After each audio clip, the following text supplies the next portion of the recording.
So good afternoon, everyone, and welcome to the next series in our webinars. Today, I'm going to be covering off the job retention scheme and the furlough updates, and hopefully provide you with some tips and tools which you may want to consider moving forward. I do hope that you find this webinar useful and will join us for our future webinars, which we will be running throughout the year. So do please keep your eyes peeled for upcoming dates and topics. Firstly, I just wanted to kick off by introducing myself. This is me. I'm Leanne Cox, the HR business partner for Clover HR. Day to day, I support a number of employers on a range of topics, from ad hoc issues such as dealing with short-term absence and disciplinaries, to projects such as contract reviews and redundancies. I've been working in HR for 9 years and have experience in working in a number of SMEs in a full generalist HR position. So that's just a little bit about me and my background. In terms of Clover HR, we are your trusted people advisors, but also much more, as we have specialists within our team in recruitment, learning and development, coaching, and also health and safety. And we are able to provide value support in all of these areas. This picture was taken of us all at our last team gathering back in February, which was prior to lockdown. We do have a number of new members of the team, and I'm sure as soon as we can all get together, we'll be having an updated photo, but that is us. At the end of the webinar, I will provide you with my contact details for you to be able to send me over any questions or queries you have. So if you could just hold on to these until the end, that would be great.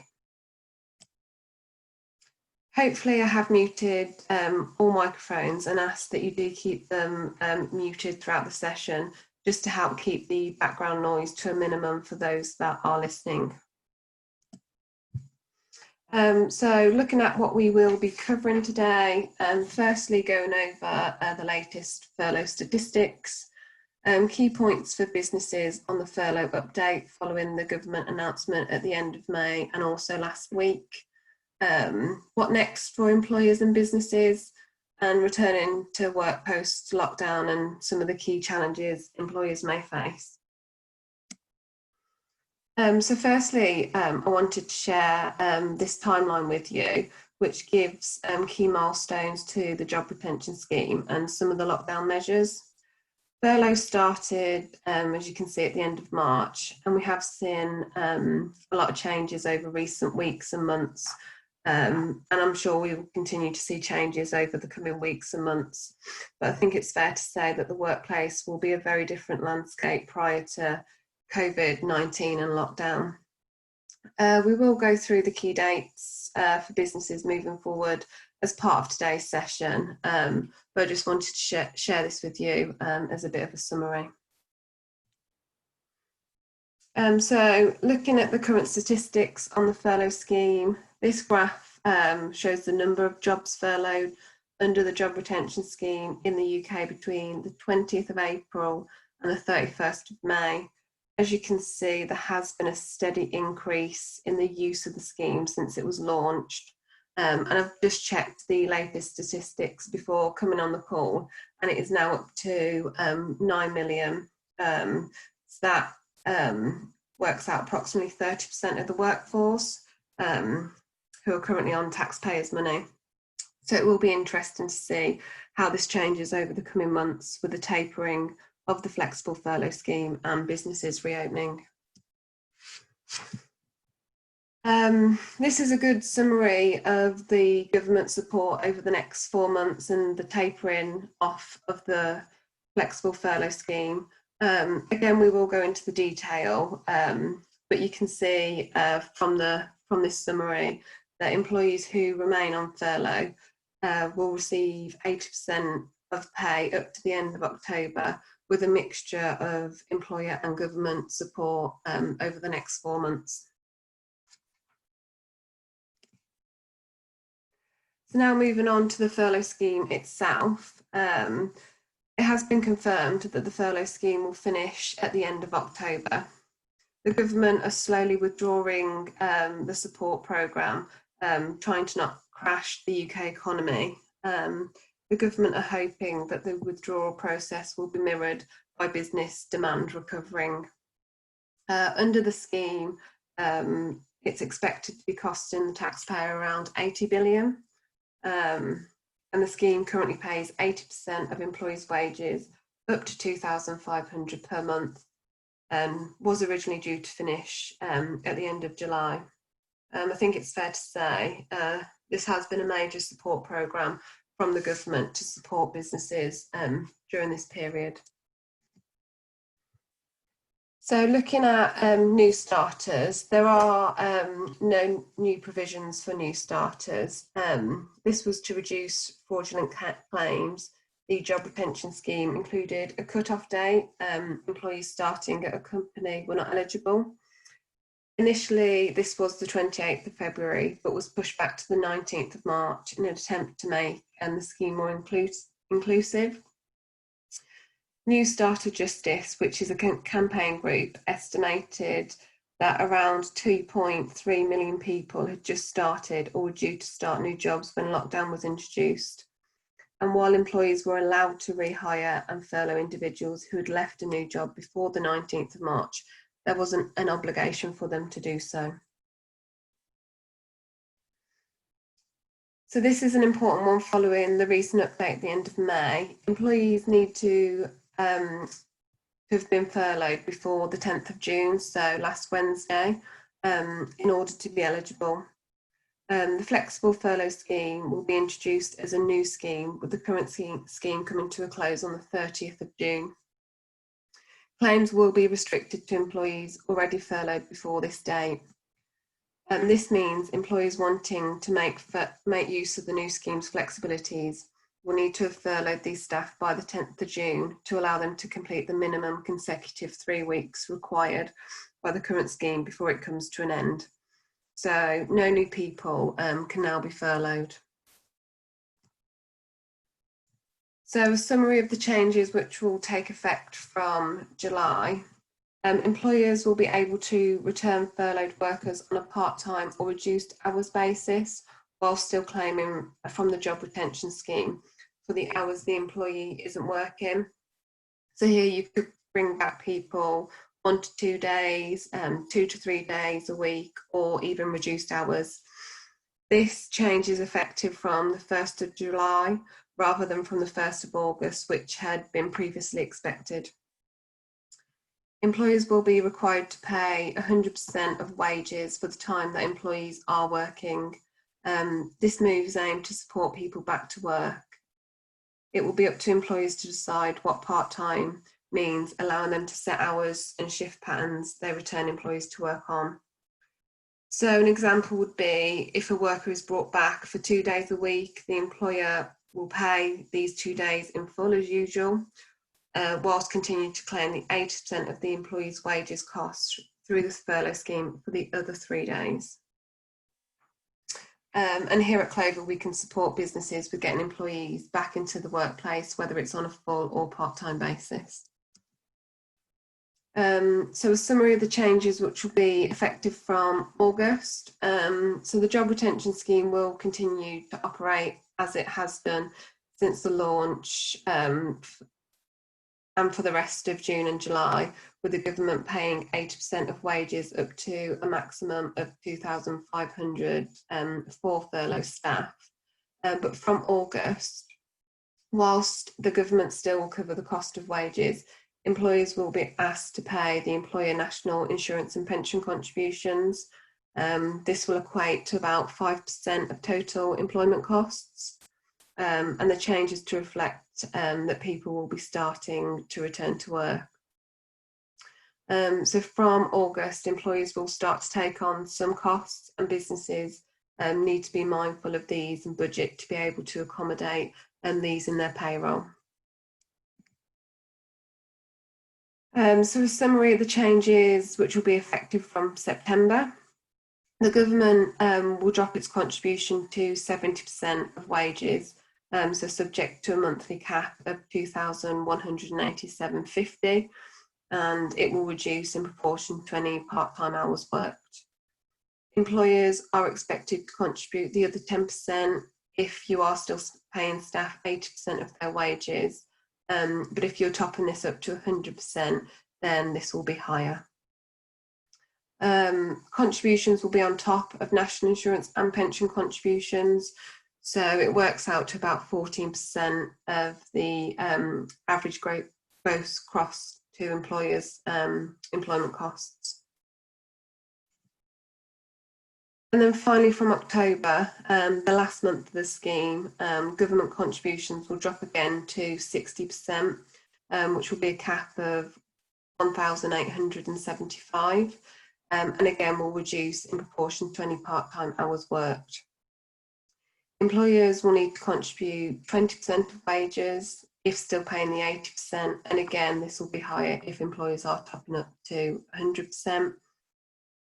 Employers will continue to pay national insurance and pension contributions, so we reckon this equates to around 23% of the gross employment costs employers would have incurred. So just some other considerations for employers as part of the flexible furlough scheme. Employers are advised to enter into new written furlough agreements with employees who are to work on a part-time basis whilst on furlough. We don't recommend that you rely on your initial furlough agreement. In developing flexible furlough plans, employers should ensure their criteria for selecting which furlough workers will return to work part-time and what hours they work are fair, reasonable and objective, and neither directly nor indirectly discriminate. Returning to work part-time might potentially leave some employees at a financial disadvantage. So for example, if you've got people on credit or financial credit arrangements, you might want to take that into consideration as well. So moving on to looking at calculating and submitting claims, under the new job retention scheme can be submitted from the 1st of July.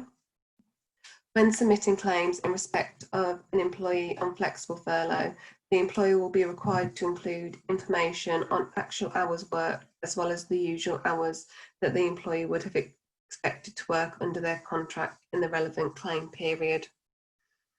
A minimum claim period of 1 week will apply under the new job retention scheme, though claims can still be submitted in respect of longer periods. And importantly, from the 1st of July, the number of employees included in a claim cannot exceed the highest number of employees included in a claim submitted under the current scheme. So what next for employers? Employers should urgently consider how these changes to the job retention scheme will affect their business and the practical implications for returning to work and costs. Specifically, employers should start to think about their workforce requirements over the next 5 months, in particular taking into account which of their currently furloughed workers could be able to return to work part-time and which could not. So for example, if you've got people that are shielding, what support the job retention scheme can offer during that period, and in light of this assessment, which employees should be furloughed and when this should be done. Now moving on to look at returning to the workplace post-lockdown and furlough. Recent surveys have highlighted that more than 2/5 of UK workers are anxious about the prospect of returning to work following the outbreak of coronavirus due to health risks posed to them and to those that are close to them. So what can employers do to support employees back into the workplace? First of all, it's vital businesses make the work environment safe in line with guidance from the government. Employers must make sure workplace are safe as possible for staff, customers and anyone else visiting the premises. Employers must continue to encourage staff to work from home wherever possible, do risk assessments to identify what might cause harm and take reasonable steps to prevent it, and continue to follow government guidelines on working safely during coronavirus. It's important for employers and employees to discuss plans to return to the workplace. These discussions should be done as early as possible, and it is advised that a return to the workplace should be mutually agreed between the employer and employee. It is best practice to discuss when employees may return to work, how employees will travel to and from work, how health and safety is being managed and reviewed. All risk assessments need to be shared with employees. Any adjustments to the workplace that will be made, so for example, more hand sanitisers available, increased of washing facilities, changes to start and finish times, short time working, changes to layout of canteens, staggering employee break times, could be floor markings to adhere to the 2-metre rule, and even things such as changing the layout so employees are not facing each other, but are either side to side or back to back. If there is to be a phased return to work, what will this be and who will this include? And working from home arrangements, if working from home is an option, or look at doing a mixture of working from home and being in the office. In this situation, it is only natural that some employees may feel anxious about returning to the workplace. If an employee's anxiety prevents them from attending work, employers could look at the following options. So keeping an employee on furlough if they are temporarily unable to work, arrange for the employee to work different hours or options of working from home, taking holiday or unpaid leave, and having the employee on sick leave where statutory sick pay or contractual sick pay would be in place. So what can you do if employees are refusing to return to work because they think it's unsafe to do so? Employers do need to listen and be understanding of employees' concerns regarding COVID-19 and returning to the workplace, and must communicate to employees the measures in place to protect them. Employers also need to listen to employees' concerns and address these. This will hopefully can then be mutually agreed for an employee to return to work. If an employee can no longer continue to work from home, then maybe flexible working could be looked at and changes made to the employee's hours or shift patterns. Or employers could look at allowing the employee to take a period of unpaid leave, or holiday, if this can be accommodated. And potentially another option would be to keep the employee on furlough. So for employees who are vulnerable or self-shielding, employees could look at the following options. So keeping an employee on furlough, arrange for the employee to work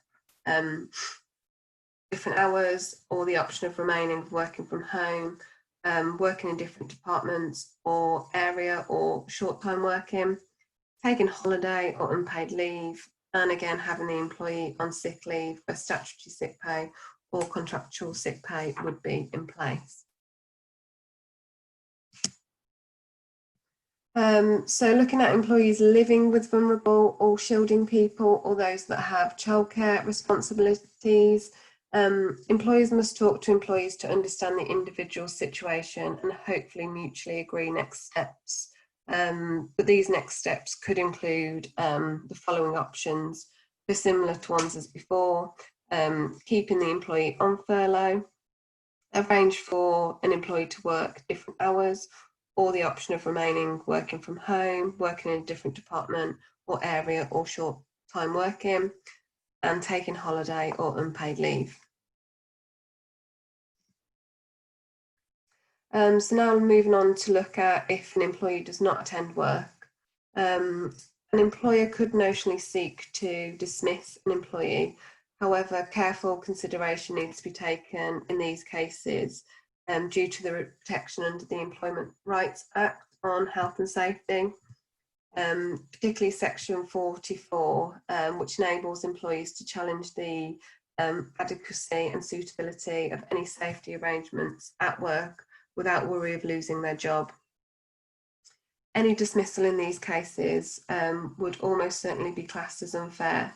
Employees who raise concern about their health and safety in a workplace may be able to successfully claim unfair dismissal with increased compensation and without the need of a minimum period of service. If you have done everything reasonable and an employee is still refusing to attend work without a valid reason, then this could result in disciplinary action under the company's disciplinary procedure. And that is it for today. We have covered a lot in today's session, so just wanted to end by recapping key dates and considerations for businesses.